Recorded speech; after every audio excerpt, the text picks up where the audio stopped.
మన యొక్క అంశం ఏమిటంటే కొంచెము. ఏమిటి కొంచెం అనే మాట చాలా ఆశ్చర్యంగా ఉంది కదా. ఏమిటి కొంచెం? కొంచెం అనే మాట మనం ఎప్పుడు వాడతాం? ఏదైనా సమస్య వచ్చినప్పుడు మనం ఏమంటున్నామంటే కొంచెం నాకు సహాయం చేయరా, కొంచెం నాకు ఈ పని విషయంలో నాకు సహాయము చేయరని కొంచెం అనే మాటను మనము అనేక సందర్భాల్లో మనము వాడుతూ ఉంటాం. బైబిల్ గ్రంథంలో కూడా ఒక కొంచెము అశ్రద్ధత చేత ఎంత గొప్ప ఆశీర్వాదాన్ని మనము కోల్పోతామో ఈ కడవరి కాలం ముందు మనము నేర్చుకోవాలి. దేవుని బిడ్డలారా, ప్రభు రాకడ సమీపిస్తున్నటువంటి దినాల్లో ఉన్నాం. ఆయన రాకడ దినాలు చాలా భయంకరంగా మనం చూస్తూ ఉన్నాం. సంఘమైనటువంటి మనము మన జీవితాలు ప్రభుతో కలిసి వినవేసుకొని ఆయనతో ప్రయాణం చేసినప్పుడు దేవుడు మన జీవితాలను, మన కుటుంబాలను ఆశీర్వదించే దేవుడై ఉన్నాడు. హల్లెలూయా. బైబిల్ గ్రంథంలో అంటున్నాడు, ప్రవక్త అయినటువంటి జెఫన్యా ద్వారా దేవుడు అంటున్నాడు, సిగ్గుమాలిన చెలులారా కూడినండి. ఎందుకు? సమయము పొట్టువలెనంట ఎగిరిపోతూ ఉంది. సమయమును మనము పాటించే వారమై ఉండాలి. దేవుని సన్నిధిలో మనము సమయానికి రావాలి, సమయానికి దేవుని ఆరాధన చేయాలి.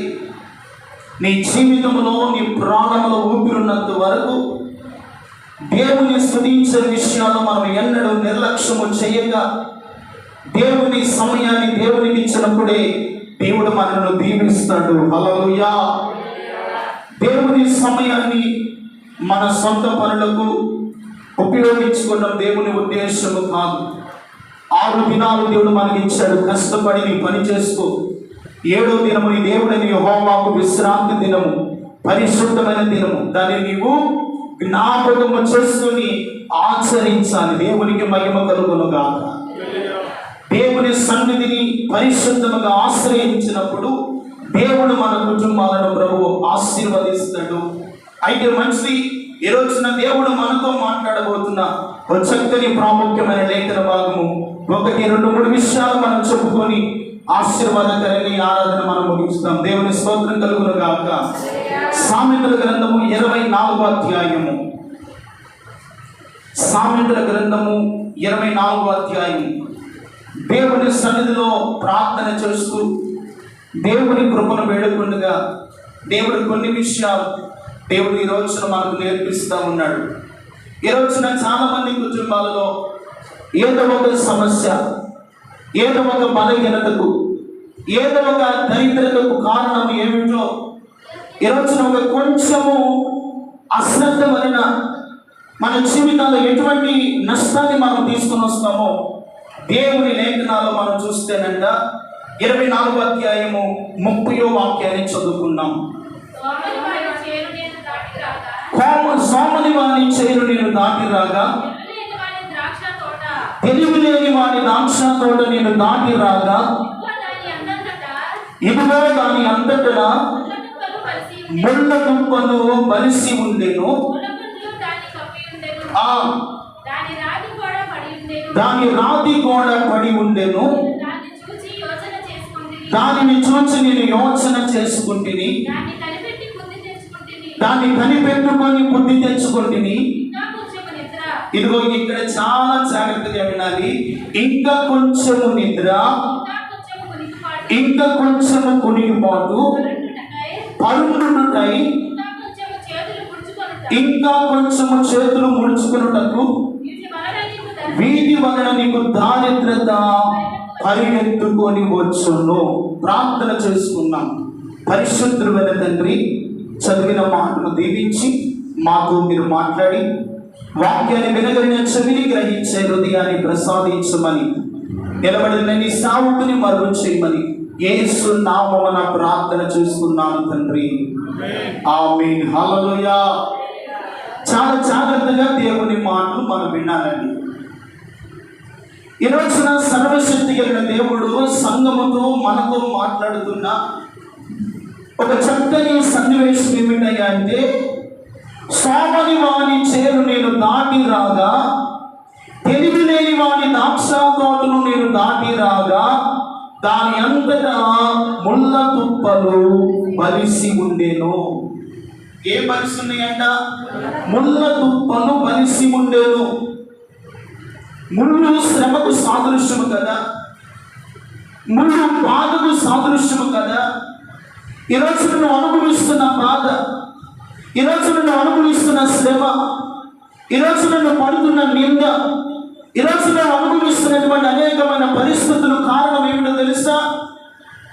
మనలో ఉన్నటువంటి సోమరితనము. సోమరి వాని చేను నేను దాటి రాగా ఆ చేను అంతా కూడా ఏమి మలుస్తుంది అంట? ముళ్ళు తుప్పలు.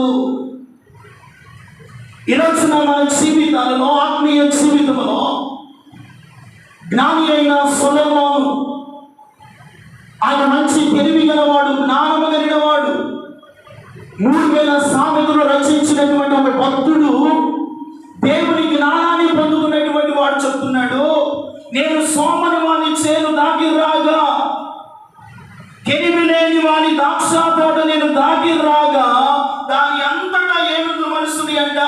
ముళ్ళు తుప్పలు బలిసి ఉన్నాయి. ఆ చేనంతా కూడా ముళ్ళతోనూ, గచ్చ పొదలతోనూ, అనేకమైనటువంటి చెత్తా చెదారముతోనూ బలిసి ఉండింది. చేను ఏ రోజు ఆ రోజు నీరు పెడితే అది ఎలా ఉంటుంది? పంట బాగా పండుతుంది. దేవుని స్తోత్రం కలుగునుగా. ఆ పంటలో ఉన్నటువంటి కొన్ని పిచ్చి మొక్కలు వస్తే ఏం చేస్తారు? ఏది పీకి బయట పారవేస్తారు. ఎందుకంటే బలిసిన అవి కూడా పెరిగినాయి అనుకో, చేనంతా కూడా పాడైపోతుంది.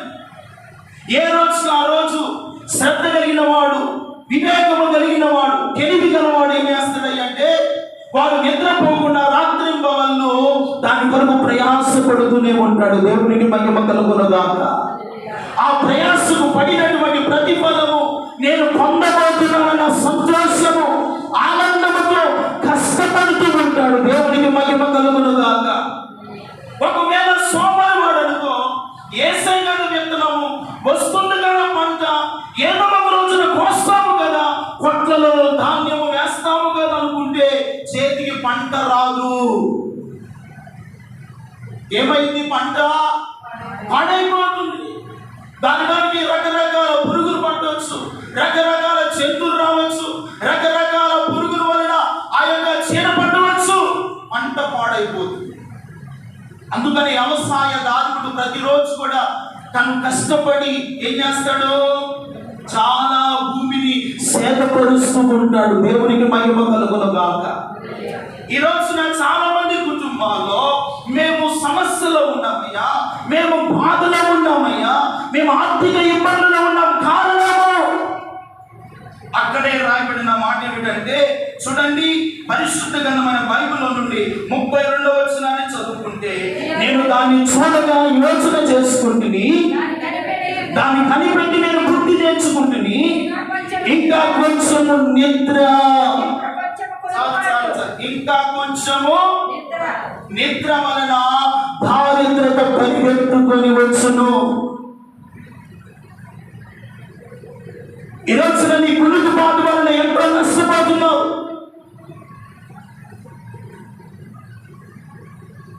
పనుకోవాలంటే సమయానికి పనుకోవాలి, సమయానికి ఏం చేయాలి? లెగిసినప్పుడు ఆరోగ్యంగా ఉంటుంది.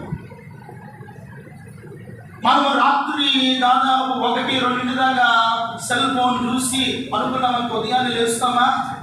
లేకపోలేము. ఒకవేళ అలా చూడటం వల్ల కళ్ళు ఏం చేస్తాయి? దెబ్బతింటాయి. ఈ రోజున చిన్న వయసులోనే మరొక 4 కళ్ళజోళ్ళు వస్తున్నాయి. కారణం ఏమిటి?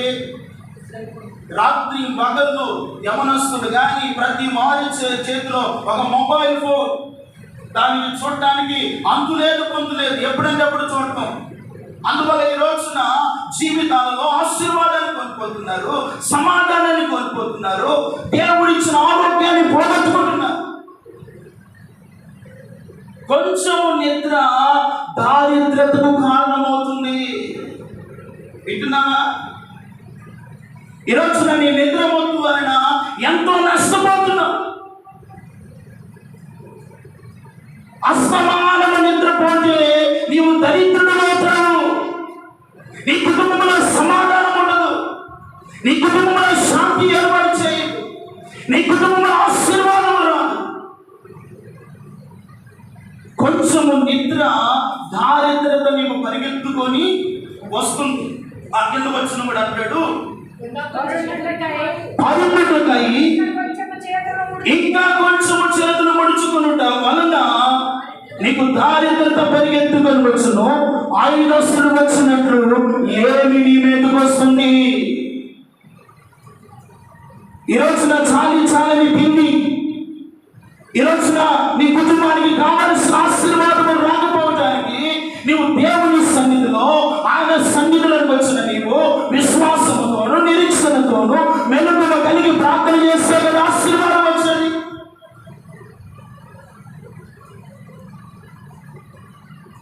ఈ రోజున దేవుని సన్నిధిలోకి వచ్చి కూడా మనము దేవుని మాటలు వినకుండా కుణికిపోతూ, ఒక కుణికిపాటు వల్ల ఎంత ప్రమాదము జరుగుతుందో తెలుసా? ఐక్యుడైనటువంటి ఆ ఐటెక్ అనేవాడు పౌలు గారు రాత్రి అంట విస్తారముగా దేవుని వాక్యాన్ని బోధిస్తూ ఉన్నాడంట. ఏం చేస్తున్నాడంటే దేవుని వాక్యాన్ని బోధిస్తూ ఉన్నాడంట. ఆ కిటికీ పక్కనే కూర్చున్నాడు. ఎక్కడ కూర్చున్నాడండి? కిటికీ పక్కనే. ఎన్ని అంతస్తులు తెలుసా? 3 అంతస్తులు. ఈ 3 అంతస్తులో అపోస్తలుడైన పౌలు గారు రాత్రి అంతా ఆనాయిప్పుడే దేవుని వాక్యాన్ని బహు విస్తారంగా ప్రార్థిస్తున్నాడు. వాక్యమును ఆ ఐటిక్ అనేవాడు వాక్యము పౌలు గారు బోధిస్తూ ఉండగా వాడు కునికి నిద్రపోయి కిటికీలో నుండి కింద పడి చనిపోయాడు. ఇప్పుడు దేవునికి మహిమ అంటారా, అవమానం అంటారా? ఏమండి, దేవునికి అవమానం అంటారా, మహిమ అంటారా? వెంటనే పౌలు గారు దేవుని వాక్యమును బోధిస్తూనే ఉన్నాడు. తల్లిదండ్రులు వేదన పడుతూ ఉన్నాడు. దేవునికి మహిమ రాకుండా దుష్టుడైన అపవాది చేసినటువంటి చిన్న పొరపాటు వలన ఆ 3 అంతస్తుల మీద నుండి పడి ఏమైందంట, చనిపోయాడు. మరలా అపోస్తలుడైన పౌలు గారు వచ్చి అతని కొరకు ప్రార్థన చేయగా తిరిగి మరలా బ్రతికాడు. దేవునికి మహిమ కలుగును గాక. ఒకవేళ అతను చనిపోతే దేవునికి అవమానం, తల్లిదండ్రులు దుఃఖపడతారు. వారందరూ ఎక్కడున్నారు? దైవ సన్నిధిలో. చూడండి, ఒక చిన్న కునుకుపాటు వలన మరణించడం వలన అక్కడ నుండి వారి తల్లిదండ్రులు వచ్చారు. ఆ సంఘం అంతా కూడా వేదన పడుతూ దుఃఖంతో వేదనతో ఉంటున్నారు. అపోస్తలుడైన పౌలు గారు కూడా బాధపడుతున్నారు. ఎందుకు ఇలాగ జరిగిందని. ఆ సమయంలో దేవునికి మహిమ రావాలని దైవజనుడు ప్రార్థన చేయగా మరలా దేవుడు తన జీవాన్ని ప్రసాదించాడు. దేవుని స్తోత్రం చెప్పండి. హల్లెలూయా. కనుక ఒక చిన్న కునికిపాటే కదా, చిన్న నిద్రే కదని నువ్వు పనుకుంటే ఆ పనుకున్నటువంటి నిద్ర వలన దారిద్రతని ఇంటిలోనికి పరిగెత్తుకుంటా వస్తుంది. కనుక ఈ రోజున నీవు ఎలా ఉండాలంటే కునుకుపాటు ఉండాలి, కాసేపు పనుకోవాలి, మళ్ళా లెగిసి దేవుని వాక్యాన్ని చదవాలి, దేవుని సన్నిధిలో ప్రార్థన చేయాలి, దేవుని స్తుతిస్తూ ఉండాలి. దేవునితో సహవాసం చేస్తూ ఉన్నప్పుడు నీకు రావలసిన ఆశీర్వాదము, నువ్వు పొందవలసిన దీవెన, నీ పిల్లలు అనుభవించిన శ్రేష్టమైన ప్రతి మేలును దేవుడిని అనుగ్రహిస్తాడు. హల్లెలూయా.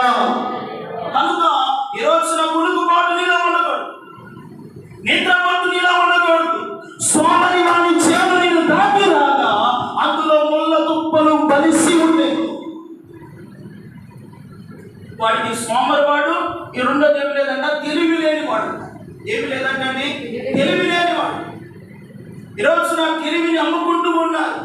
దేవుడిచ్చిన జ్ఞానాన్ని పక్కన పెట్టి నీ జ్ఞానంతో నడిచినంత కాలము నీవు ఆశీర్వాదాన్ని పొందలేవు, దేవుని దీవెన అనుభవించలేవు.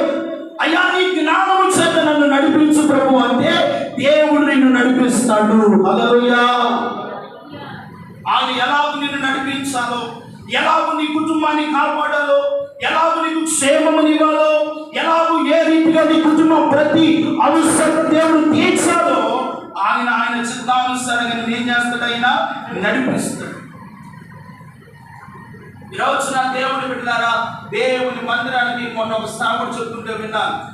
ఆ తల్లి గారు ఒక అన్ని రాలు ప్రభుని నమ్ముకుంది. రాత్రులు నిద్ర పట్టట్లేదంట. ఏం పట్టట్లేదంట? రాత్రి నిద్ర పట్టట్లేదంట. పాస్టర్ గారి దగ్గరికి వచ్చారు. ఎందుకు పాస్టర్ గారు దేవుని మందిరంలో ఎప్పుడు ప్రార్థన గుడిగా పెడతారు మీరు అని ఆసక్తితో వచ్చి అడిగిందంట. ఆ దైవ సేవకుడు అన్నాడంట, అబ్బో అమ్మకున్నటువంటి ప్రేమ, మందిరం పట్ల ఉన్నటువంటి మక్కువ, ఆ అభిమానాన్ని బట్టి అమ్మ రేపు రాత్రికి ప్రేయర్ ఉందమ్మా అని చెప్పాడంట. పాస్టర్ గారు రేపు రాత్రి ఏమిటండి, ఈ రోజే పెడితే బాగుంటుంది కదా అన్నాడంట. సరే పెడతాను రామ్మా అంటే అందరికంటే ముందు వచ్చిందంట. ఫ్యాన్ ఎక్కడుందో చూసుకున్నాను. ఏమిటంటే ఫ్యాన్ ఎక్కడుందో చూసుకున్నాను. ఆ ఫ్యాన్ ఎక్కడుందో చూసుకొని దైవ సేవకుడికి వాక్యం చెప్తుండగా ఆమె ఎదురుగానే కూర్చొని వెనక్కి ముందుకు కూరుతూ ఉందంట. దైవజనుడు వాక్యము చెప్తానికి ఆటంకంగా ఉందంట.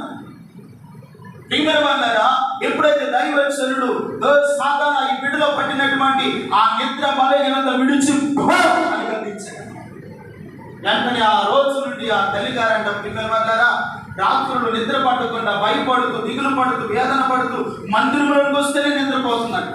ఆ నిద్ర ఆత్మను ఎప్పుడైతే దైవజనుడు గద్దించాడో అది పారదోలబడిందో ఆ రోజు నుండి వాక్యం అంట ఆసక్తితో వింటూ ఉందంట. దేవుని స్తోత్రం కలుగును గాక. అప్పటి వరకు భయముతో, దిగులతో, విచారణతో ఉన్నటువంటి ఆ తల్లి జీవితంలో వాక్యము ఎప్పుడైతే క్రియ చేయడం ప్రారంభించిందో గొప్పగా ఆమె దీవించబడిందంట. హల్లెలూయా. ఆమె సాక్ష్యం ఇచ్చిందంట. ఒకప్పుడు నేను మందిరానికి వెళ్ళేవాడిని, నిద్రపోయేదాన్ని, వాక్యాన్ని వినేవాడిని కాదు. ఎప్పుడైతే సాధకుడు నాలో ఉన్న అపవిత్ర ఆత్మను గద్దించాడో నాకు దేవుడు నూతన కృపను ఇచ్చాడు అని సాక్ష్యం ఇచ్చిందంట. దేవుని స్తోత్రం చెప్పండి. కనుక ప్రియమైన వాళ్ళారా, చిన్న నిద్రపోతు వలన మన జీవితాల్లో దరిద్రత వస్తుంది. ఆయుధస్తుడు వచ్చినట్టు లేమి నీకు కలుగుతుంది. నీ కుటుంబం లేమిగా ఉండటం, దరిద్రత ఉండటం దేవుని ఉద్దేశము కాదు. మీ కుటుంబాలు దీవించబడటమే యేసయ్య ఉద్దేశము. హల్లెలూయా. ఆయన మిమ్మల్ని ధనవంతులుగా చేయటకు ఆయన మీ నిమిత్తం ఎలా వచ్చాడంటే ఆయన దారిద్రతను అనుభవించాడు. కనుక మీరు ఎలా ఉండాలంటే నిద్ర మొత్తు వలన ఆయుధస్తుడు వచ్చినట్టు లేమి నీ జీవితంలోకి వస్తుంది. నిద్ర మొత్తు వలన ప్రియమైన వాళ్ళారా కునుకుపాటు వలన మీ జీవితంలో దారిద్రత ఎలా వస్తుందంట? చిన్నగా వస్తుందని చెప్తున్నాడు. ఎలా వస్తుందంట? పరిగెత్తుకుంటూ వస్తుంది. నిద్ర వలన సాధారణ కుటుంబాలు ప్రవేశిస్తాడు తెలుసా? ఎందుకంటే ఒక ఇల్లు ఎప్పుడు ఊడ్చి ఎలా ఉండకూడదంటే ఖాళీగా ఉండకూడదు. ఆ ఇల్లు దేవుని ఆత్మతో నింపబడుతూ ఉండాలి. దేవుని సన్నిధితో నింపబడుతూ ఉండాలి. ఆ హృదయములో దేవుని గురించిన స్తుతి, ఆరాధన, ప్రార్థన, వాక్యము నిత్యము ఏ గృహములో, ఏ హృదయములో ఆయన ఆలాపన ఉంటూ ఉందో ఆ ఇంటిలోనికి అపవాది ప్రవేశించాడు. ఎవరు ప్రవేశించాడు? అపవాది ప్రవేశించాడు. సాతానికి త్రావు ఉండదు. ఒకవేళ నీ ఇంటిలో అస్తమానము నిద్ర కొంతమంది తినిన వెంటనే అక్కడ పరిగెత్తుతూ ఉంటుంది. అంత దౌర్భాగ్య స్థితి చాలా పనికి మారిన బుద్ధి. తినినది కొద్దిగా అరగాలంటే 4 అడుగులు వేసినప్పుడే అది ఆరోగ్యం అంటే. తిన్నట్లుగానే పడుకుందామనుకో అది అరిగిద్దా? గొంతులోనే ఉంటుంది. అలా తిని పనుకొని మరణించిన వారు చాలా మంది ఉన్నారు సమాజంలో. కాబట్టి ప్రియమైన వాళ్ళారా, ఇదిగో నీ నిద్ర వలన నీ ఇంటి వారికి, నీ జీవితానికి, నీ కుటుంబానికి దారిద్రత నువ్వే కొని తెచ్చుకుంటావు. నీవు దారిద్రతలో ఉండడం దేవుని ఉద్దేశము కాదు. సోమరి వాని చేను చూడగా అందులో ముళ్ళ తుప్పలు కలిసి ఉన్నాయి. నీ జీవితాన్ని ప్రభు చూడగా నీ ఆత్మీయ జీవితంలో ముళ్ళలు, శ్రమలు, బాధలు, కష్టాలతో నీ ఉండటం దేవుని ఉద్దేశము కాదు. అందుకనే మీరు మెలకువ కలిగి, విశ్వాసము కలిగి దేవుని సన్నిధిలో ప్రార్థన చేస్తే మీ కుటుంబానికి రావాల్సిన కృపను, సమాధానం, దీవెన, ఆశీర్వాదము నా తండ్రి మీకు అనుగ్రహించునుగాక అని ఇస్తాడు. రెండవదిగా చూస్తే ప్రియమైన వల్ల కొంచెము బుద్ధిహీనత. ఏమిటంట? కొంచెము బుద్ధిహీనత. చూడండి, జ్ఞాని అయిన సొలొమోను, అతనికి 2వ పేరు ప్రసంగి. చూడండి, ప్రసంగి రాసినటువంటి గ్రంథము 10వ అధ్యాయము 1వ వచనంలో అంటాడు, ఒక్కవాని తైలములో ఏగ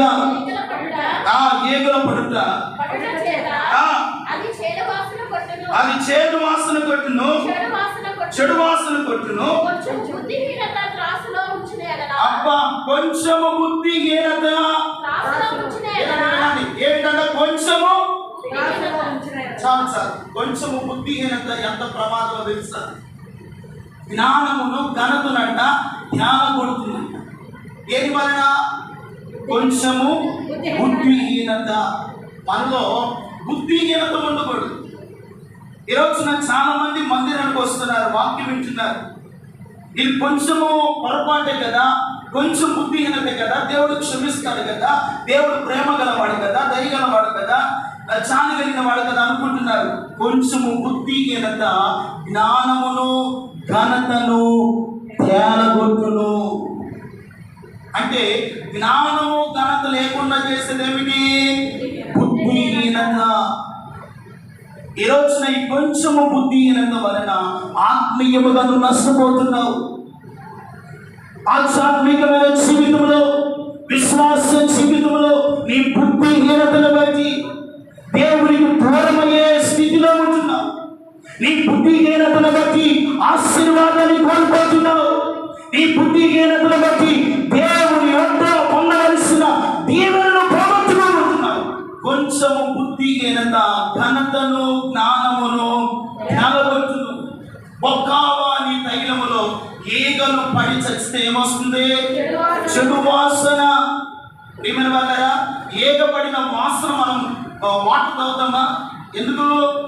వాటిలో ఉన్నటువంటి ఆ వాటర్ తాగడం వల్ల ఏదైనా ఆరోగ్యం హానికరమైన వాటిని ఏం చెయ్యము? తాగం. అందుకనే బొక్కావాని తైలములో ఈగలు పడి చచ్చుట వలన ఏమొస్తుందంట? చెడు వాసన. అంటే కొంచెము బుద్ధిహీనతాన్ని సాక్ష్య జీవితాన్ని ఏం చేస్తుంది? పాడు చేస్తుంది. కొంచెము బుద్ధిహీనత వలన ఇశ్రాయేలు యోధ దేవునికి దూరం అయిపోయాడు. దేని వలన? కొంచెము బుద్ధిహీనత, ధనాన్ని ఆశించిన కారణాన్ని బట్టి దేవునికి దూరం అయిపోయి ఇగో తన జీవితంలో పొందవలసిన ఆశీర్వాదాన్ని పొందలేకపోయాడు. నష్టపోయాడు, జీవితాన్ని పాడు చేస్తున్నాడు. కయ్యాని యొక్క చిన్న బుద్ధిహీనత వలన దేశ దింపుడైపోయాడు. దేశ దింపుడైపోయి ఆశీర్వాదాన్ని కోల్పోయి ప్రియమైన వల్ల అతన్ని శపించిన వారిని, అతన్ని చంపిన వాడు ఆ వాడికి పట్టిన శిక్ష పడుతుందని కయ్యోనును దేవుడు దేశ దింపరగా శపించడానికి గల కారణం ఏంటో తెలుసా? ఒక చిన్న బుద్ధిహీనత. తన సాక్ష్య జీవితాన్ని పోగొట్టుకుంది. అయితే మనలో ఉన్నటువంటి బుద్ధిహీనతను తొలగించుకొని ఒక ఆలోచన కలిగి దేవునితో మనం ఎలాగూ కలిసి ప్రయాణం చేస్తున్నాము, దేవునితో ఎలాగూ మనము జీవించగలుగుతున్నాము, మన ఆత్మీయ స్థితిని బట్టి మన సాక్ష్యం ద్వారా దేవునికి మహిమ వస్తుందా అని మనం ఆలోచన చేస్తానంట. ఒక రోజున ఇదిగో మోషే ఏగులు వారిని పంపించారు. ఎక్కడికి? ఎరుకో పట్టణానికి. ఎక్కడ పంపించారండి? ఎరుకో పట్టణంలో ఒక స్త్రీ ఉంది కదా, ఆమె పేరు రహాబ్ అనే వేశ్య. ఎవరంట? రహాబ్ అనే వేశ్య.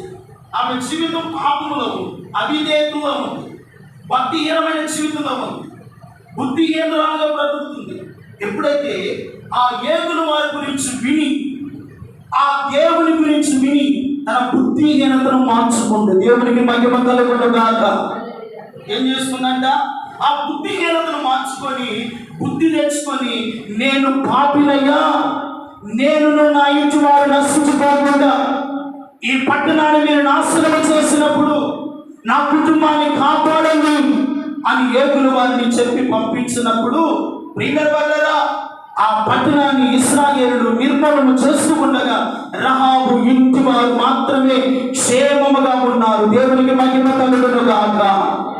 అంటే కొంచెం బుద్ధిహీనత సాక్ష్య జీవితాన్ని ఏం చేస్తుంది? పోగొట్టుకుంటే కొంచెము బుద్ధి తెచ్చుకుంటుందంట, సాక్ష్యాన్ని నిలబెడుతుంది. దేవునికి మహిమ కలుగునుగాక. ఆమె పాపాత్మురాలే.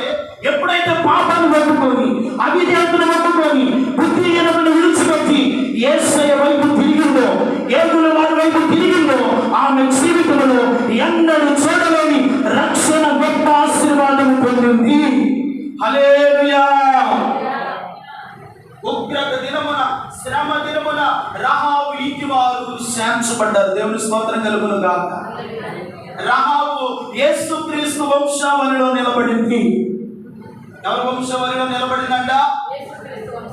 పాపాత్మురాలైన స్త్రీని సమాజము చట్టమాటలు మాట్లాడుతుంది, తృణీకరిస్తుంది, అవిధేయత చూస్తూ ఉంది. యేసే అన్నాడు, అమ్మ అని పిలుస్తున్నాడు. దేవునికి మహిమ కలుగును గాక. అందుకనే ఆ వెంట యేసుక్రీస్తు వంశావళిలో చేర్చబడింది. ఇంటికి వెళ్ళిన తర్వాత మత్తయి సువార్త 1వ అధ్యాయం చదివితే అక్కడ ఆమె వంశావళిలో కనబడుతుంది. దేవుని స్తోత్రం చెప్పండి. కనుక మన యొక్క బుద్ధిహీనత వలన సాక్ష్యం ఏమవుతుంది? పోగొట్టుకుంది. ప్రియమైన వల్ల చిన్న బుద్ధిహీనత జ్ఞానమును ఘనతను ఏం చేస్తుందంట? ధ్యానపడుతుంది. ఈ రోజున నీవు పొందవలసిన ఘనత, నువ్వు పొందవలసిన జ్ఞానము ఈ రోజున నీ బుద్ధిహీనతను బట్టి పోగొట్టుకుంటున్నామేమో. నీ బుద్ధిహీనతను బట్టి దేవుని దూరం అయిపోతున్నామేమో. దేవుని ఆత్మతో నింపబడిన స్థితిలో ఉన్నామేమో. దేవుని సాక్ష్యాన్ని పోగొట్టుకుంటున్నామేమో. ఆధ్యాత్మికమైన జీవితంలో నష్టపోతున్నామేమో. ఈ రోజున కొంచెము బుద్ధిహీనత జ్ఞానమును ఘనతను ఏం చేస్తుందంట? ధారపడుతుంది.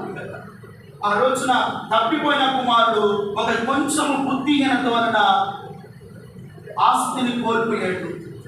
పండును తినే పొట్టుతో ఆహారాన్ని నింపుకోవాలనుకున్నాడు.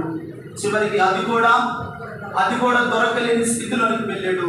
అక్కడ మోకరించి ప్రార్థన చేసినంత, తండ్రి, నీకును పరలోకమందున్న దేవునికి విరోధముగా నేను పాపము చేసి నేను బుద్ధిహీనుడుగా ప్రవర్తించనయ్యని బుద్ధి తెచ్చుకొని మరలా తండ్రి యొద్దకు వచ్చాడంట. దేవుని స్తోత్రం చెప్పండి.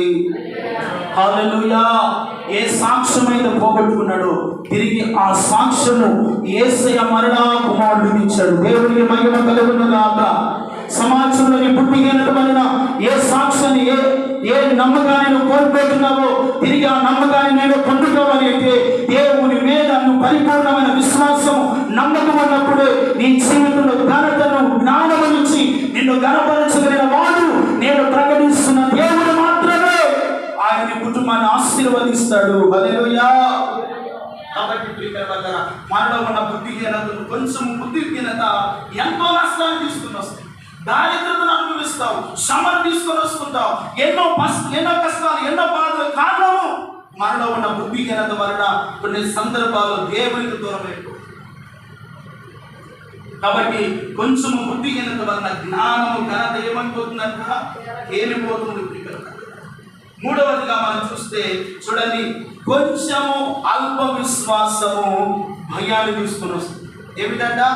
కొంచెం అల్ప విశ్వాసం నీ జీవితంలో తీసుకొని వస్తుంది భయం. ఈ రోజున నువ్వు భయపడటానికి, ఈ రోజున నువ్వు దిగులు చెందడానికి, ఈ రోజున దేవుని సన్నిధిలో విశ్వాసంలో నిలకడగా ఉండలేకపోవడానికి గల కారణం ఏమిటో తెలుసా?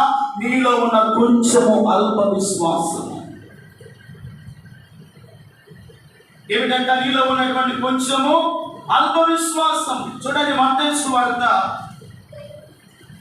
14వ అధ్యాయం 31వ వచనాన్ని చదువుతుంటే, వెంటనే యేసు చెయ్యి చాపి అతన్ని పట్టుకొని, అల్ప విశ్వాసి, ఎందుకు నీవు సందేహపడితివి? యేసు ప్రభు వారు 4వ జామున వస్తూ ఉన్నాడు సముద్రం మీద. శిష్యులు ధోనిలో ఉన్నారు, బోధమని తలంచారు. అపోస్తుడైన పేతురు అంటున్నాడు, నీవు బోధకుడు వెళ్ళి నేను కూడా నీళ్ళ మీద నడుస్తాను అని చెప్పాడు. యేసయ్య అన్నాడు, వెంటనే నా కుమారుడా నా ఎదుగు రమ్మన్నాడు. దేవుడు దేనికైనా ఎలా ఉంటాడంట? రెడీగా ఉంటాడు. దేవుని స్తోత్రం కలుగును గాక. మనం రెడీగా ఉన్నామో కానీ యేసయ్య నిన్ను ఆశీర్వదించడానికి, నీలో ఉన్న ఆత్మవిశ్వాసాన్ని తీసివేయడానికి, నీలో ఉన్నటువంటి భయాన్ని తీసివేయడానికి, నీలో ఉన్న అధైర్యాన్ని తీసివేయడానికి ఆయన ఎల్లప్పుడూ నీతోనే ఉంటాడు. హల్లెలూయా. మనం ఎవరితో ఉన్నామో? దేవునితో ఉన్నాం. అందుకే ఈ కష్టాలు, అందుకే దరిద్రత, అందుకే రోగము, అందుకే పని చేస్తున్నాము కానీ చిల్లి చంచులో వేసినట్లేగానే కనబడుతుంది. కారణం ఏమిటో తెలుసా?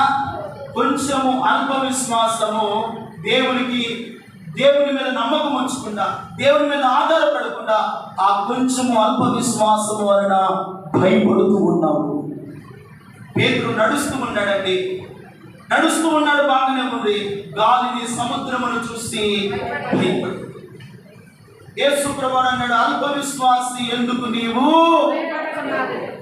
ఆ కొంచెం అల్ప విశ్వాసం కాస్త 4 అడుగులు వేస్తే యేసయ్య చేయి పట్టుకునేవాడు. ఈలోపు గాలి వైపు చూస్తాడు, సముద్రం వైపు చూస్తాడు, తరంగాల వైపు చూస్తాడు. ఈరోజున మనం కూడా యేసయ్య వైపు చూసినంత కాలము నీ ఆత్మీయత కానీ, నీ కుటుంబము కానీ, నీ బిడ్డలు కానీ సమాధానకరంగా, దీవెనకరంగా ఉంటారు. యేసయ్య వైపు చూడకుండా లోకం వైపు, పాపం వైపు, ఈ లోక సంబంధమైన పరిస్థితుల వైపు చూస్తే ఆధ్యాత్మికంగా నువ్వు మునిగిపోతావు. నీలో ఉన్నటువంటి అల్ప విశ్వాసం భయం తీసుకొని వస్తుంది. భయం వల్ల అల్ప విశ్వాసం నీలో వస్తుంది. ఆ భయమే నీ హృదయంలో సందేహాన్ని తీసుకొని వస్తుంది. కొంచెము అల్ప విశ్వాసం వలన పేతురు జీవితంలో ప్రియమైన వాళ్ళరా, పేతురు ధైర్యశాల, పిరికివాడా? ధైర్యశాలి అంట. పేతురు కేఫానుగా రాయి లాంటి వాడు, ధైర్యశాలి, ప్రధాన యాజకుని చెవును యేసయ్యనే చదవబడిన వాడు. అంటే పేతురు ఎటువంటి వాడు? ధైర్యశాలి.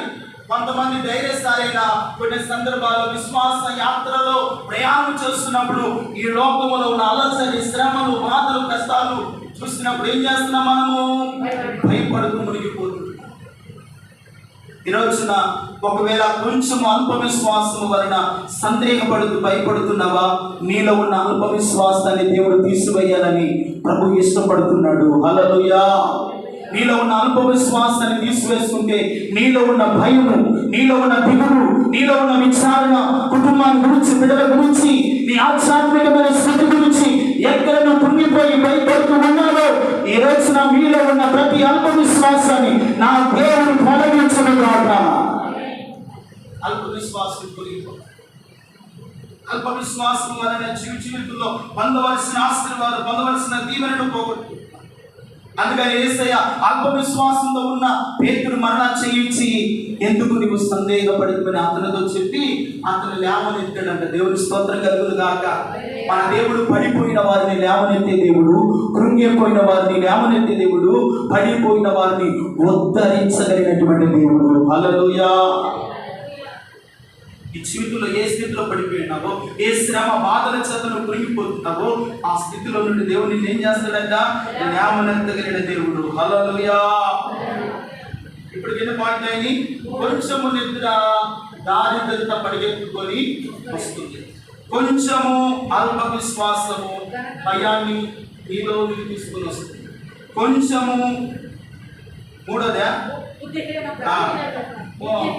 కొంచెము బుద్ధిహీనత మన సాక్ష్యాన్ని, మన ఘనతను, జ్ఞానమును త్యాగొడుతుంది. కాబట్టి ప్రియమైన మనలో ఉన్నటువంటి బుద్ధిహీనత మనం తీసుకొస్తున్నప్పుడు దేవుడు నీకు ఇవ్వవలసిన ఘనతను దేవుడు నీకు ఇస్తాడు. హల్లెలూయా. నీకు ఇవ్వవలసిన ఆశీర్వాదాన్ని దేవుడు అనుగ్రహిస్తాడు.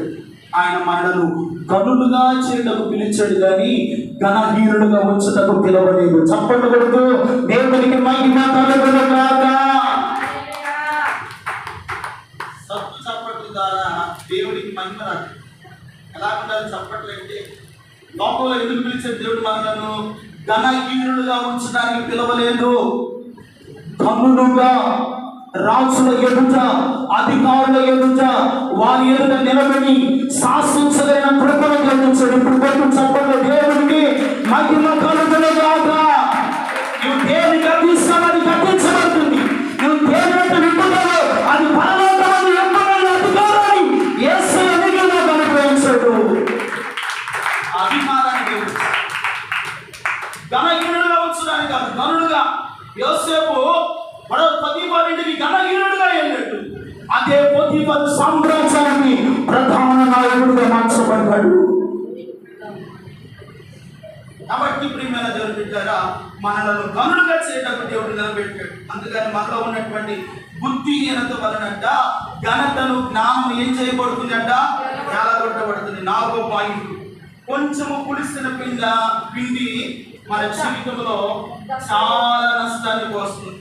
చాలా నష్టాన్ని కోల్పోతాం. అందుకని కొంచెము పాపము మన జీవితాన్ని పాడు చేస్తుంది. పులిపిండి అంటే పాపము.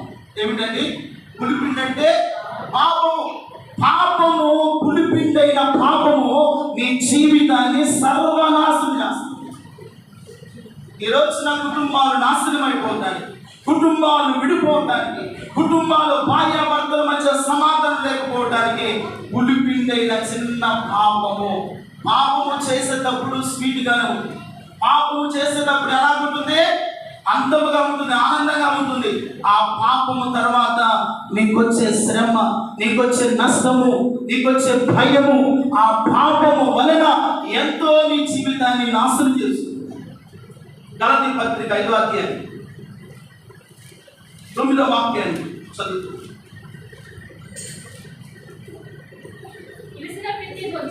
ఇదిగో ప్రతి వచనంలో కొంచెం అని మాట ఉంది. పులిసిన పిండి కొంచెమైనను అది ముద్దంతయు పులియ చేయును. ఏమైనా వల్లరా? పులిసినది ఎంత కావాలండి? చింతపండు ఎంత కావాలి? కాస్త నీళ్ళలో కలిసిన కూరలో వేస్తే ఏమైపోతుంది? కొద్దిగా ఎక్కువ పడినా తినలేము, తక్కువ పడినా మనము తక్కువ పడినా పర్లేదు, ఎక్కువ అయితే ఏం చేస్తాం? తినలేము. అందుకని పులిసిన పిండి కొంచెమైన ముద్దంతో ఏం చేస్తుందంట? పులిచి. పులిసిన పిండి అయిన పాపము కొంచెమే. పాపం చేయడానికి ఎలా ఉంటుంది? కొంచెమే. అది నీ జీవితాన్ని సర్వనాశనము చేయును, జీవితాన్నే పాడు చేస్తుంది. బ్రతుకులో నెమ్మది వచ్చదు పాపము. ఇది అంటాడు, నీ పాపము నిన్ను పట్టుకొనును. పాపము చేసిన వాడు మరణమునకు పాత్రుడు. పాపము చేయవాడు పాతాళములో అగాధములో దిగిపోవును. దేవుని వాక్యం అంటుంది, ఈ నా మాట కాదు. పులిసిన పిండైన పాపము కొంచెము కూడా మనలో ఉండకూడదు. ఏ కొంచెము పాపం కదా, ఏ కొంచెము అబద్ధమే కదా, ఓ కొంచెము చిన్న మాటే కదా అని మనము మాటల ద్వారా కూడా పాపం అనేది ఎన్నడూ కూడా మనము చేయకూడదు.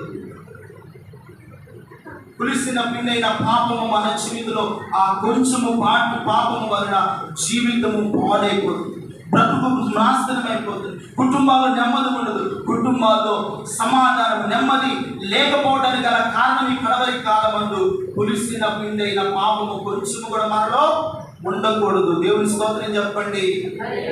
ఆ కొంచెము పాపము మన జీవితాల్లో నాశనాన్ని తీసుకొస్తుంది. ఆ కొంచెము పాపము వలన దేవుని ఉగ్రతకు పాల్గొంటున్నాం.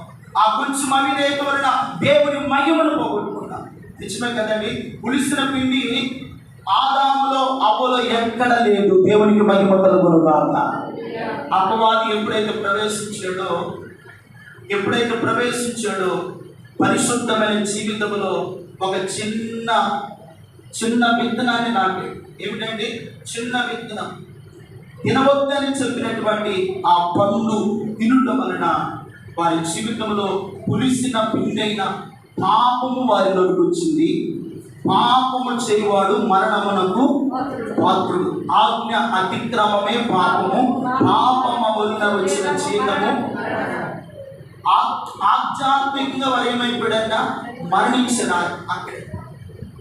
అప్పటి వరకు దేవుని మహిమతో ఉన్నారు. అప్పటి వరకు పులిసిన పిండి వారిలో లేదు. ఎప్పుడైతే పాపము వారిలోకి వచ్చిందో జీవితం పాడైపోయింది. ఇప్పుడు ఏదేదో తోటలో నుండి బయటకు నెట్టివేయబడ్డారు. ఇప్పుడు మళ్ళా తిన్నాక చెప్పాం కదా, సోమని వారి చేను నేను దాటి రాగా అందులో ఏం పుట్టినాయి అంట? ముళ్ళలు. ఇప్పుడు వారి జీవితాలు కూడా ముళ్ళ తుప్పలు, శ్రమలు, బాధలు, కష్టాలు, చెమట వాల్చడం, అనేకమైన చిత్రహింసలు కొని తెచ్చుకున్నారు. ఎవరు? ఆదాము. అందుకని మన జీవితాల్లో పులిసిన పిండైన చిన్న పాపము కూడా మన జీవితంలో అంటకుండా దేవుడు పరిశుద్ధమైన జీవితాలు మనకు అనుగ్రహించిన గాక. పరిశుద్ధమైన జీవితంలో ఉన్న వారిని పరిశుద్ధుడైన దేవుడు తన మహిమగైన సన్నిధితో వస్తున్నప్పుడు పరిశుద్ధులు ఆయన ఎదుట, ఆయన సన్నిధిలో సదాకాలము సూర్యుని కాంతి వలె, ఆకాశమందు ఎగిరే నక్షత్రము వలె ఆయన ఎదుట ప్రకాశించుదురు గాక. హల్లెలూయా. అందుకని పరిశుద్ధమైన జీవితం మనకు అవసరం. కొంచెము చిన్న నిప్పు అడుగుని ఏం చేస్తుందంటే తగలబెట్టును. కొంచెం చిన్న నిప్పే కదా, నిప్పు ఎంత కావాలండి? దానికి ఇది వరకు అయితే ఈ గెడ్డాములు ఉండే కదా, చాలా పెద్ద పెద్ద గెడ్డాములు ఇస్తారు. ఇలాంటి ఎండాకాలంలో ఎవడో ఒకటి పనికి మాట్లాడు సిగరెట్ తాగాల విశ్లేషించిపోయినప్పుడు ఆ 4-5 గడ్డాములు ఒకే చాపండి ఒక్క క్షణంలో ఏమైపోతాయి అంట, అవి కాలిపోతాయి. చాలా ప్రమాదం, చాలా నష్టం కనిపిస్తుంది. కనుక ప్రియమైన వాళ్ళరా, ఒక చిన్న నిప్పు పెద్ద అడవిని కూడా ఏం చేస్తుందంట, తగలబెట్టు. ఒక చిన్న నాలుక, ఏమిటంట నాలుక ఎలాంటిదండి? చిన్న నాలుక, అవయవం. ఈ అవయవాలలో నాలుక చిన్నది. ప్రపంచ చక్రాన్ని తిప్పగలిగిన శక్తి నేర్పుందంట నాలుక. అందుకని నాలుక కొంచెమైనను అదిరి పడుతుందంట. ఏం పడుతుందండి? యాకోబు పత్రిక 3వ అధ్యాయం 5వ వాక్యం. అలాగుననే నాలుక కూడా చిన్న అవయమైనను బహుగా అదిరి పడును. ఎంత కొంచెము నిప్పు అబ్బా, ఎంత విస్తారమైన అడవినైనా తగలబెడు. నాలుక అవయవంలో చాలా చిన్నదే. అయితే ఈ నాలుక ఏమవుతుందంట, బహుగా అదిరి పడును. నాలుగు అనుకుండదు, కొనుక్కున్నది. ఏమి మాట్లాడతామండి? నోటికి ఏదో వస్తే అది మాట్లాడతాం. అందుకనే ఈ నాలుగంట ప్రపంచ చక్రాన్ని ఏం చేస్తుందంట, తిప్పగల సామర్థ్యత నాలుగుతుందంట. అందుకనే జ్ఞాని సొలొమోను అంటాడు, తన నాలుగును భద్రముగా కాపాడుకున్నవాడు తన్ను కాపాడుకును. హల్లెలూయా. నాలుగును ఏం చేయాలంట, కాపాడుకోవాలి. ఈ నాలుగుతోనే పాడతాం, ఈ నాలుగుతోనే అబద్ధాలు చెప్తాం, ఈ నాలుగుతోనే దేవుని స్తుతిస్తాం, ఈ నాలుగుతోనే బూతులు, సరస్వతులు, ఈ లోక సంబంధమైనటువంటి ప్రతి నీచమైన మాటలని మాట్లాడు. నాలుగు దేవుడు ఎందుకు ఇచ్చాడు తెలుసా? ఆయన స్తుతించడానికి ఇచ్చాడు. దేవుని స్తోత్రం చెప్పండి. ఈ నాలుగు వలన ఎన్ని కుటుంబాలు విడిపోలేదు. ఈ నాలుగు వలన అక్కడ మాట ఇక్కడ చెప్పి ఎన్ని కుటుంబాలు మనం నాశనం చేయలేదు, ఎన్ని కుటుంబాలు పతనమైపోలేదు. కనుక నాలుగు ప్రమాదకరమైనది. నాలుగును కాపాడుకున్నవాడు దానిని, వాడి ప్రాణాన్ని, వాడి జీవాన్ని కాపాడుకుంటాడని జ్ఞాని సొలొమోను. ఒక చిన్న నిప్పు కొంచెమే, అది ఎంత పెద్ద అడవినైనా ఏం చేస్తుందంట, తగలబెడుతుంది. ప్రియమైన వాళ్ళారా, చాలా జాగ్రత్తగా ఉండాలి. దేవుడి సన్నిధిలో మనం ఉన్నాం, దేవుడు మనల్ని చూస్తున్నాడు. ఇందాక ఆ 14వ కీర్తన అంటాడు కదా, వివేకము కలిగి దేవుని వెతుకువారు ఎవరైనానో కలరేమోనని ఆకాశము నుండి చూసి నరులను ఆయన పరిశీలిస్తూ ఉండగా అందరిలో భక్తిగా చెడిపోయి ఉన్నారు. నాలుగు వలన చెడిపోయారు, జీవితాలు పాడు చేసుకుంటున్నారు, ప్రపంచ చక్రాన్ని తిప్పుతూ ఉన్నారు. ఎంత పెద్ద అడవినైనా తగలబెట్టగలిగిన నాలుగని స్వాధీనంలో ఉంటారు. నాలుక చాలా ప్రమాదకరం. నాలుగు వల్ల నువ్వు నష్టపోతావు. అందుకని దేవుడు దాన్ని బయట పెట్టకుండా లోపల పెట్టాడు. ఎందుకో తెలుసా? నువ్వు మౌనంగా ఉండాలని. దేవుని స్తోత్రం చెప్పండి. ప్రియమైన వాళ్ళారా, అది ఎంత ప్రమాదకరమైనదో అందుకే దేవుడు దాన్ని కనపడకుండా నాలుగు లోపల పెట్టాడు. అది నోరు తెలిస్తే ప్రపంచ చక్రానికే ఇదో చిచ్చు పెట్టగల పవర్ దేనికుందంటే నాలుగుంది.